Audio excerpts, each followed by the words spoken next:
আফগানিস্তানের বিপক্ষে এবার হোয়াইট ওয়াশ এড়ানোর লক্ষ্য শান্ত মিরাজদের, কিন্তু ব্যাটারদের যে বেহাল দশা, তাতে করে কি সম্ভব কামব্যাক করা? ভিসা জটিলতা কাটিয়ে দলের সঙ্গে যুক্ত হয়েছে নাইম শেখ। একাদশে কি জায়গা পাবেন তিনি? অফ ফর্মে থাকা জাকির আলী ও নিক্কি আবারও সুযোগ পেতে যাচ্ছেন, আর পরিবর্তন এলে বা কে বা কারা সুযোগ পাবেন সেই হিসাবগুলো মিলিয়ে সিরিজের তৃতীয় ও শেষ ওয়ানডের সম্ভাব্য সেরা একাদশ দেখে নেওয়া যাক এক নজরে। সিরিজের প্রথম দুটি ওয়ানডেতে ব্যাটিং ব্যর্থতা দলকে বিপদে ফেলেছে। যথেষ্ট শেষটা ভালো করতে ব্যাটিং অর্ডারে আসতে পারে বড়সড় পরিবর্তন। সিরিজের শেষ দিকে দলের সঙ্গে যুক্ত হওয়া নাইম শেখ সুযোগ পেতে পারেন। সব শেষ ম্যাচে নয়, যদি একাদশে জায়গা পান সেক্ষেত্রে বাদ পড়বেন তানজিদ তামিম। ফলে বাংলাদেশের হয়ে সাইফ হাসানের সাথে নাইমের ইনিংস শুরু করার সম্ভাবনাই বেশি।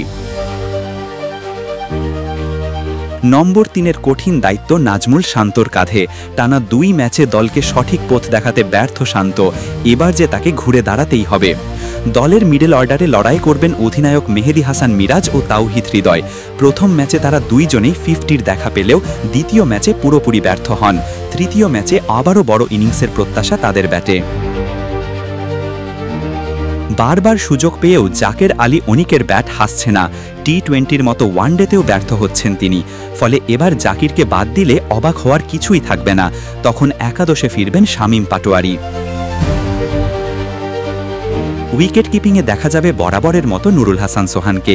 সঙ্গে ব্যাটিংয়েও তার কাছে প্রত্যাশা নিজেকে উজাড় করে দেবেন।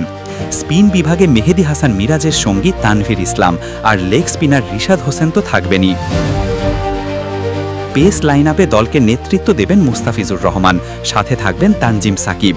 টাইগার বোলাররা নিয়মিত সাফল্য পেলেও আসল সমস্যা ব্যাটারদের নিয়ে। ব্যাটিংয়ে ভালো করলেই কেবল আফগানদের বিপক্ষে লজ্জা এড়ানো সম্ভব। বাংলাদেশ সময় মঙ্গলবার সন্ধ্যা 6টায় আফগানিস্তানের মুখোমুখি হবে টাইগাররা।